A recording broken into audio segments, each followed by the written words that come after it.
limpah keharibaan junjungan kita Nabi besar Muhammad sallallahu alaihi wasallam. Yang mana kembali kita meneruskan pembelajaran di dalam kitab Terjemah Asrarus Shalah min Iddati Kutubil Mu'tamadah yang dihimpunkan oleh Al-Alim Syekh Abdurrahman Siddiq bin Muhammad Afif Al-Banjari afallahu anhu wa an walidayhi wa an jami'il muslimin amin. Sampai di halaman yang ke-7 daripada ini kitab. Kata beliau, dan adapun niat maka kesempurnaannya di dalam 3 perkara. Pertamanya bahwa engkau ketahui apa jua sembahyang yang engkau sembahyangkan akan dia. Jazakumullah khair. Jadi harus tahu dulu kata beliau apa sembahyang yang ingin kita gawi. Itu kan sudah pasti ya lah. Masa kita ketika ingin sholat kita tidak tahu apa yang dikerjakan, apa yang ingin kita lakukan. Jadi yang paling pertama harus kita ketahui untuk menyempurnakan niat, sembahyang apa yang ingin kita lakukan. Kita ingin subuh kah, zuhur kah, asar kah, atau umpamanya kita ingin menjamak kah, atau kita ingin mengqasar kah. Nah itu kita harus tahu dulu supaya nanti kita bisa memasukkannya di dalam niat kita. Kemudian yang kedua, dan yang keduanya bahwasanya engkau ketahui bahwasanya engkau itu berdiri antara hadapan Allah Subhanahu wa taala. Artinya kita berdiri di hadapan Allah. Dan padahal ia memandang akan dikau, maka berdiri engkau dengan hebat. Maksudnya dengan haibat. Arti berdiri dengan haibat itu dengan rasa takut di hadapan Allah Subhanahu wa taala. Jadi selain menghadirkan apa-apa yang harus kita hadirkan dalam niat, tadi untuk mengetahui sembahyang yang kita kerjakan. Dan pada ketika itu pula kan kita berdiri sebelum meletakkan niat. Nah, rasakan berdirinya kita itu adalah berada di hadapan Allah Subhanahu wa taala. Di hadapan orang yang menciptakan kita. Di hadapan orang yang memberikan berbagai macam nikmat kepada kita. Di hadapan orang yang apabila ia mau, dia menginginkan nikmat yang ada bisa dia ambil daripada kita. Inni fa'alul lima urid, kata Allah dalam Al-Quran. Aku mengerjakan apa yang aku inginkan. Jadi kita harus tahu supaya apa? Supaya timbul haibat. Haibah ya namanya. Arti haibah itu rasa takut yang lahir dari membesarkan. Itu namanya haibah. Ada rasa takut yang lahir daripada kerusakannya, kerugiannya, atau bahayanya. Kan kita takut dengan binatang buas, beda kita takut dengan Allah. Kalau kita takut daripada binatang buas, kita menjauh, biar kita lari. Tapi kalau takut dengan Allah, kita tidak boleh lari. Solusinya kita harus mendekat. Karena tidak bisa kita lari daripada Allah Subhanahu wa ta'ala. Jadi harus timbul daripada makna haibah. Yaitu rasa takut. Takut kita berdiri di hadapan Allah dengan rasa takut kalau kita ditolak aja. Kalau kita kurang adab di dalam menghadapnya. Nah, di sanalah akan lahir yang namanya motivasi dan dorongan membaguskan sembahyang. Jadi bila ada rasa haibah itu ya, kalau bahasa sederhana, bagarak yang tidak dihajatkan itu malu, bian. Kita jangankan haibat di hadapan Allah ketika ada guru yang kita rasa memandang kita berada di depan kita, memperhatikan gerak-gerik sholat kita ndak berani bian banyak gerak atau ndak, segatal apapun belakang kita tahan bian. Apalagi guru beristilah melihat kita sembahyang, mengontrol, ndak berani kita bian. Bukan ndak berani, kita menjaga posisi karena kita sedang dinilai oleh guru kita. Ini Allah Subhanahu wa taala yang menilai. Tidak hanya menilai, beliau yang memberi pahala bila kita baik, dan dia juga yang akan menyiksa kita apabila kita tidak menyempurnakan sembahyang kita. Wa wailul lil musallin, celaka kata Allah bagi orang-orang yang sembahyang. Alladzina hum fi salatihim sahun, mereka yang lalai dalam sembahyangnya. Sawenang sembahyang aja bisa celaka, apalagi yang tidak sembahyang ya. Kan logikanya kayak itu ya kita. Artinya yang lalai, tidak memperhatikan ya kita syarat rukunnya atau meninggalkan daripada sembahyangnya. Kemudian, dan yang ketiga, bahwa engkau ketahui bahwasanya Allah Ta'ala mengetahui akan barang yang di dalam hatimu, maka kosongkan olehmu akan dia daripada segala perbuatan dunia. Ini yang ketiga, untuk kita menyempurnakan niat yang merupakan salah satu rukun daripada sembahyang. Jadi kosongkan hati. Ketika sembahyang, apalagi ketika menghadap Allah, jadi kosongkan hati. Kan di ujungnya apa? Lillahi ta'ala. Artinya jangan ada campuran ng perkara dunia. Sembahyang supan lawan mintuha ya lah. Aku nyiat mintuha aja kada melihat aku harus sembahyang kalau paraih hari ini. Atau karena kawan. Jadi lillah, ketika kita kosong yang kita masukkan hanya lillahi ta'ala, nah di sana akan letak sempurnanya sembahyang kita. Ya, bila mulai niat sudah bisa kita mengosongkan hati daripada selain Allah, karena sembahyang ya kita berdiri betulnya, baca Fatihahnya, surahnya, rukunya itu mudah untuk mengosongkan hati. Kalau di awal-awal sudah masuk perkara dunia, apalagi yang lain. Perkara niat yang sifatnya cuma beberapa detik ya lah, mungkin tidak sampai 1 menit. Pernah pun menghitung niat itu berapa? Ada sudah menghitung ya lah. Mungkin kalau kita mau bisa kurang dari semenit biar. Saya Allahu Akbar, putaran aja kita kan ada sahabat semenit. Kan semenit itu tuh 1 sampai 60 ya lah. Tuh wa ga pad ma. Mungkin tidak sempat semenit biar. 10 detikan atau lebih sedikit ya lah. Kalau yang masa yang sangat sedikit kita tidak mampu mengosongkan hati, apalagi yang masanya yang cukup banyak.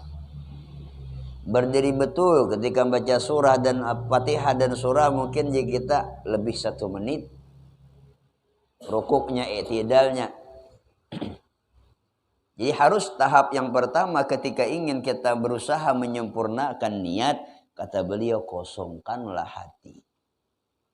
Selain daripada mengingat Allah, kosongkan hati daripada segala pekerjaan dunia.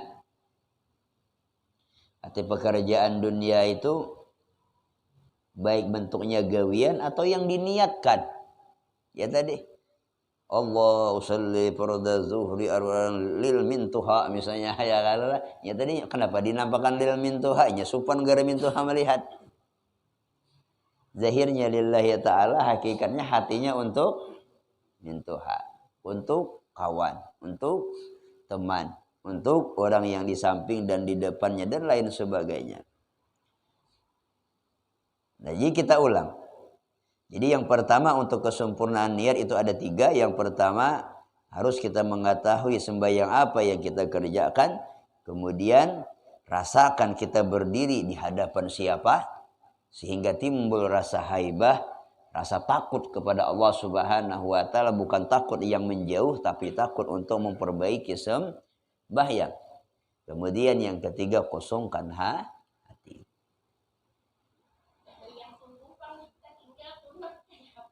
Nah, seandainya sembahyang subuh gurunya ketinggalan kunutnya, itu disunatkan sujud sahwi. Karena kunut memang tidak membatalkan sembahyang, Bian. Sembahyang kita tidak batal. Karena kunut termasuk yang namanya sunat abad. Seandainya ketika kita kelupaan daripada kunut sampai kita salam, kelupaan kita kunut, sampai kita berjalan misalnya atau tuntut atau ma'alih posisi duduk kita, hanya ingat pada kada berkunut, batalkah sembahyang kita? Tidak batal. Sembahyang kita tetap sah. Nah, beda kalau kita misalnya ketinggalan kunut lalu ingat sebelum kita salam, nah itu sunat sujud sahwi. Atau sudah salam tapi kita belum bergerak daripada posisi duduk, juga tetap disunatkan sujud sahwi. Nah, kemudian dan adapun takbiratul ihram, maka kesempurnaannya itu di dalam 3 perkara. Yang pertama, bahwa takbir engkau dengan takbir yang sah lagi jazam. Artinya sesuai dengan aturan atau syarat-syarat sah di dalam takbir. Di dalam kitab-kitab fikih secara khusus banyak yang kita dibicarakan. Artinya dengan yang sah ya. Satu harus sesuai syarat-syarat takbir. Dan jika kita jazam artinya ya yakin sah. Nah, artinya sudah kada ragu-ragu aku nih sahkah kada kayak wajib baca bian. Aku tadi aja takbir tadi paskah atau tinggal hamzahnya kah atau lengkap kah? Kayak ibarat rakaat kan 3 kah 4 kah aja. Nah, nya takbir bisa aku tadi aja takbirku paskah kada kah? Yakin sudah pas. Oh, ya kalau yakin. Di antara kan syaratnya kan banyak penyalebar. Jangan ya kita alifnya itu dipanjangkan pada kalimat Allah. Allah, jangan. Ini bila alif nang pada Allah Ta'ala itu ya kita dipanjangkannya timbul makna pertanyaan. Allahu Akbar. Seakan-akan artinya apakah Allah Maha Besar? Berarti ragu kalau Tuhan pada Maha Besar. Ini asalnya pin bila inya hamzah itunya a atau artinya maknanya apakah. Lalu seakan-akan Allahu Akbar, ketika tatai 2 hamzah lalu hamzah sabuting dibuang diganti dengan mat. Lalu bacaannya Allahu Akbar, asalnya Allahu Akbar. Makanya jangan dipanjangkan alif yang pertama. Itu akan melahirkan huruf mat, yang mana huruf mat itu gantian daripada alif yang dibuang. Akhirnya seakan-akan asalnya Allahu Akbar. Lalu timbul pertanyaan, bukan menyatakan Allah besar lagi. Apakah Allah Maha Besar? Masa dalam sembahyang kita jadinya ragu? Jadi jangan dipanjangkan. Ini sama ada kiraat kan sawaun alaihim a'anzartahum, itu bacaan kita. Kalau sebagian ulama kiraat ada yang dipanjangkannya sawaun alaihim anzartahum. Hamzah itu ya kita digantinya dengan mat. Digantiakannya. Itu diantaranya. Atau juga kita tambah waw. Allahu Akbar. Ada ya Allahu Akbar. Ada sahyu kita tambah waw. Dan jangan juga kita ada pemisah ranai. Allah Akbar. Nah, ya lah, ada sahaya aja kita. Rupanya napa aja di tamandak. Nah, entah. Itu diantaranya, itu pembahasannya di kitab-kitab fikih. Artinya harus yang pertama takbirnya itu harus sah. Intinya apa? Belajar fikih juga harus kita pian. Hendak membaguskan sembahyang, belajar fikih tata cara sembahyang supaya sah. Dan yang kedua, bahwasanya engkau angkatkan dua tanganmu berbetulan dengan dua telinga. Jadi pintang bahasa kita ya, Allahu Akbar. Nah, ya pintang. Jarinya anak hanya saja ujung jari berbintangan dengan ujung atas telinga, ibu jari berpintangan dengan lalaman bawah telinga. Dan condong sedikit Allahu Akbar. Nah, yalah kalau digawil itu pas bisa mengira kita bian. Jangan jadi gawil Allahu Akbar. Nah ya. Nggih, mangan aja santai aja nah. Artinya di pangrasa aja kita. Pangrasa. Karena kamu panang pas benar 100% ya lah pintang. Tapi bisa kita mahal Allahu Akbar. Nah, langsung aja lagi ya. Nya macam-macam nggih. Macam-macam je kita. Nah, itu nang je kita pelajari di kitab-kitab ya lah. Allahu Akbar, jadi pintangan lawan bahu, kemudian aja kita berbetulan dengan dua telinga kata beliau. Dan yang ketiga, bahwasanya adalah hatimu hadir dengan Allah Ta'ala, maka takbir engkau serta membesarkan akan Allah. Makanya jurang akbarnya tuh jurang ditafkhim apa Allahnya Allahu Akbar. Wah, model kayak muntung ini ada makna tafkhim besar Allahu Akbar. Wah, mirip Imam Makkah sedikit jalan. Supaya apa? Supaya ada makna membesarkan. Kita ingin ya kita mendidik hati kita sendiri, menanamkan dalam hati kita Allah lah yang maha besar. Bila tertanam makna Allah yang maha besar, berarti yang lain kecil. Berarti gawian kecil. Berarti pekerjaan kecil. Kakawanan kecil. Yalah. Karena Allah yang sudah dianggap besar. Jadi hadirkan di sini hati kita. Jadi setiap kali Allahu Akbar, hadirkan Allah enggak. Allah yang maha besar. Didikannya luar biasa dalam didikan sembahyang. Kalau kita bujur-bujur meresapi. Ini sebenarnya pemahaman pembelajaran rata-rata sudah kita pelajari. Tinggal lagi menerapkannya. Ada sebagian habaib jadi ditanya orang, "Bib, konlah melajari kami sifat 20. Masih usah gini lagi sin amalkan ada aja sidin lagi." Nggih adanya. Sudah ada sidin sifat 20 nang engkau sudah pelajari itu cukup dah. Tinggal lagi amalkan nang ada, terapkan apa yang kalian sudah pahami. Kita tahu Allah bersifat wujud, jelas ada. Harus apa lagi amalannya perbanyak mengingat Tuhan. Nah, ingat Tuhan ini kita belum. Jadi enggak. Padahal tahu dah amalan sifat wujud zikrullah. Jadi saya cukup pada amalkan ada gini lagi hulu sini. Nah, ianya pengamalan. Nah, ianya jika kita praktek itu kita menguatkan keimanan, keyakinan kita abian. Sama sih juga Allahu Akbar. Di antara untuk menyempurnakan takbir adalah menghadirkan hati dengan Allah, membesarkan akan Allah. Nah, itu takbir. Kemudian selanjutnya, dan adapun kesempurnaan berdiri itu di dalam 3 perkara. Yang berdiri betul pulang. Pertama, bahwasanya engkau jadikan pandang matamu itu tempat sujudmu. Itu yang pertama. Jadi ketika berdiri kita lihat tempat sujud. Tempat sujudmu. Jangan tempat sujud kawan dihiga. Jangan betis imam ya kalau beru sama betis imam. Tapi kawan ya kalau mana capnya nih kita kelihatan. Jangan kita ampun tempat sujud kita. Itu yang pertama, supaya fokus pandangan kita. Ya kita nak pernah dilihat tuh masuk ke hati bisa mengganggu kita. Dan yang keduanya bahwasanya engkau jadikan hatimu serta Allah.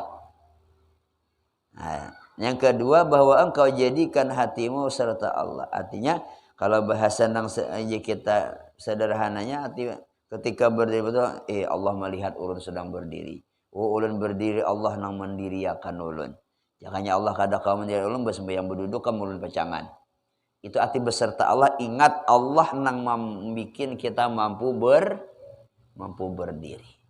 Tegak kayak orang ya lah. Hanya ada betis je singkalan biar kada kawa berdirinya. Ada aja kita adanya alasannya. Tuhan hendak menguji ya lah. Artinya Allah nak menghilangkan penyakit kawa kita berdiri.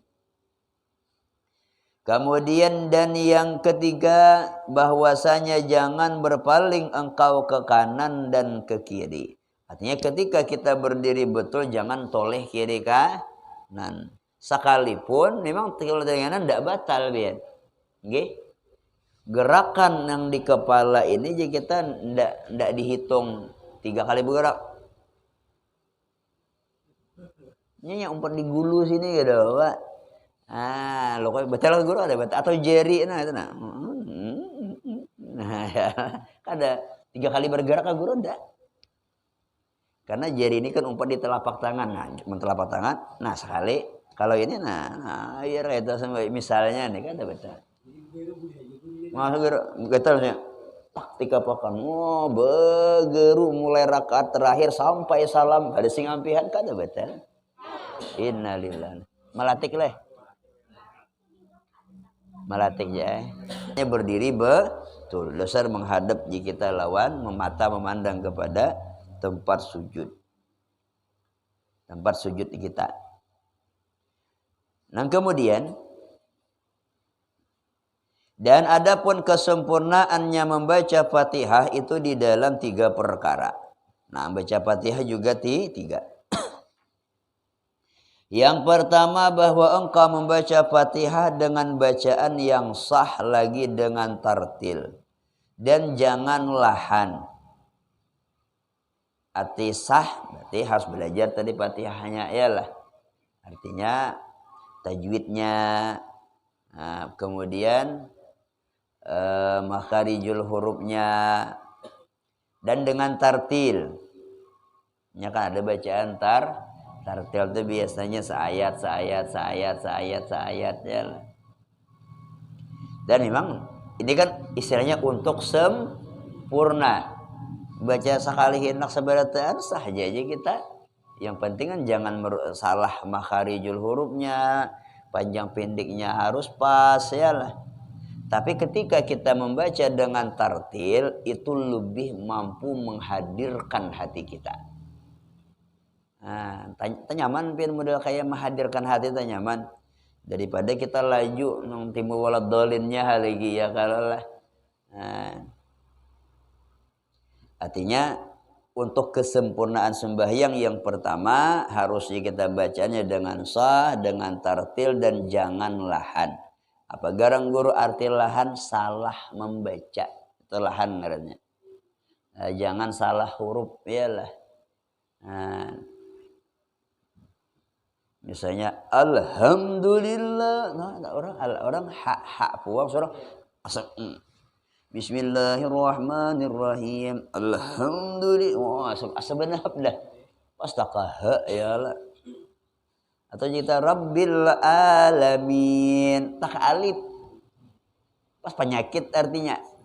Orang Rabbil alamin. Mengatur sekalian alam. Sidin terbaca Rabbil alamin. Yang mengatur segala penyakit. Yang Tuhan juga sebenarnya, tapi keluar daripada bacaan Fatihah. Lahan ngarannya, artinya bacaan yang tasalah. Jadi jangan sampai tersalah aja kita bacanya untuk menyempurnakan Fatihah. Dan yang kedua bahwasanya engkau baca akan dia dengan tafakkur dan engkau sungguhkan akan maknanya. Nah, jadi membaca Fatihah makanya tadi disuruh yang pertama apa? Tartil. Nah, supaya tartil Bismillahirrahmanirrahim. Hati ini mahayalkan artinya pian. Dengan menyebut nama Allah yang Maha Pengasih lagi Maha Penyayang. Jadi sambil muntung membaca, hati je kita menghadirkan maknanya, batin je kita mentafakuri kandungan isinya. Dalam bahasa kita kalau orang sudah makin mendalaminya, istilah apa jual mendalaminya, nang dihadirin hati. Allah sayang lawan ulun. Bahasa kan Allah kan Bismillahirrahmanirrahim. Allah Maha Pengasih Penyayang. Jakanya Tuhan kada sayang jika kita lawan ulun kada ditulunginya kita sembahyang. Jakanya Tuhan kada sayang kita dilimparnya dari tempat nang kita ibadah. Tapi alhamdulillah Tuhan masih sayang, dibawanya kita ke masjid, dibawanya kita ke langgar, dihadirkannya kita dalam majelis itu tanda kasih sayang Allah. Mun ingat kesalahan kita sekadar layak kita hadir. Ini kurangnya sempurnaan baca Fatihah, ya kita harus mentafakuri apa yang kita baca. Lalu hati ini pian makin ya kita rendah hati menghadap Allah Ta'ala. Artinya alhamdulillah Tuhan sayang lawan ulun. Kena bilang alhamdulillahi rabbil alamin. Allah nang segala puji bagi Allah. Ulun sembahyang dia kita kawa bagus Tuhan nang membagusakan ya lah. Jangannya Tuhan kadang bagusakan kalau kawa kita bagus bacaan sembahyang. Allah aja kita nama natakan. Maliki yaumiddin.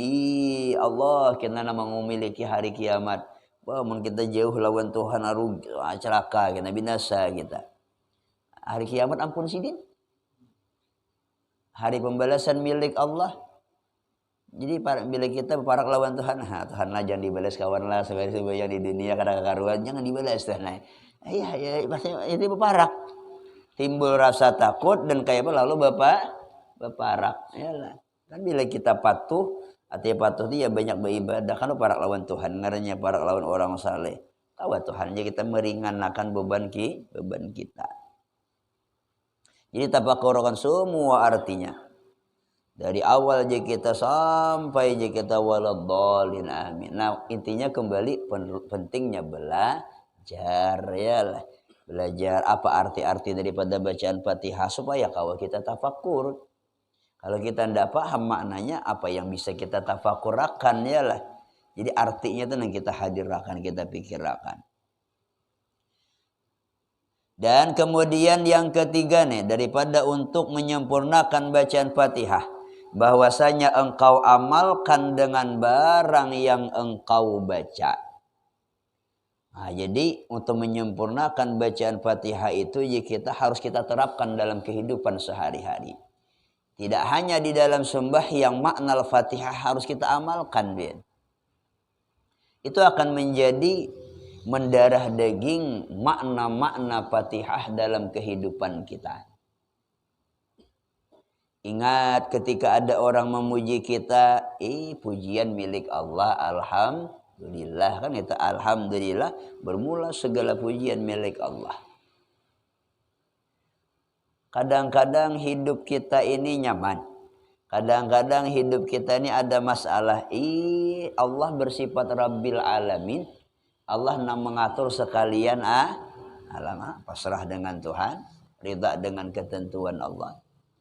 Makanya kalau ingin kita berhasil dalam kehidupan dunia, kita harus belajar bagaimana orang-orang dulu ya kita mengatasi masalah. Ini kita hidup ini pasti kena masalah, itu pasti. Makanya di antara perkataan orang yang bijak, kita belajar permasalahan orang lain bukan untuk kita supaya selamat daripada masalah, enggak. Tetapi ketika masalah itu datang, kita tahu bagaimana jalan keluarnya. Ini sudah mempelajari, masalah pasti datang. Tidak bisa kita lepas daripada ujian, tidak bisa. Makanya kata sebagian ahlu bijak, kita mempelajari ini supaya apa? Ketika masalah itu datang, kita tahu sudah jalan keluarnya. Berkat belajar dari kesalahan kawan. Kesalahan orang lain. Kesalahan orang-orang daripada sebelum kita. Kan di kitab-kitab itu banyak kisah orang bahari. Ya. Nah jadi amalkan di sini, amalkan. Kan iyyaka na'budu wa iyyaka nasta'in. Ya Allah, hanya kepada Pian kami menyembah, hanya kepada Pian kita minta pertolongan. Artinya nah, kuatkan hati tawakal dengan Allah. Memang usaha harus. Tapi hati tetap berpegang dengan Allah Subhanahu wa taala. Dan kalau kita menerapkan daripada makna bacaan Fatihah dalam keseharian kita, amin. Nah, bila kita kawa yang demikian, insya Allah Pian, niat kita bagus. Kemudian takbiratul ihram kita bagus. Kemudian berdiri kita betul merasakan hati menghadap dengan Allah Subhanahu wa taala. Kemudian kita paham, kita menjaga daripada bacaan Fatihah kita, mentafakurkan maknanya dan kemudian berusaha menerapkannya atau istilah bahasa sekarang mengaplikasikannya dalam kehidupan dunia, mewujudkannya. Jangankan kita nama amalkan makna atau kandungan Fatihah yang mendapat merasa nikmat, orang yang di sekitar kita pun merasakan berkatnya. Orang tu nak paham bacaan Fatihah diamalkan sidin, kita nang menjadi jiran tetangga sidin nyaman. Kita juga dapat rahmat. Mudahan kita senantiasa dirahmati oleh Allah Subhanahu wa taala. Amin ya rabbal alamin. Nah, kemudian selanjutnya dan kesempurnaan rukuk itu di dalam 3 perkara. Wallahu a'lam bissawab. Cukup dulu. Karena guru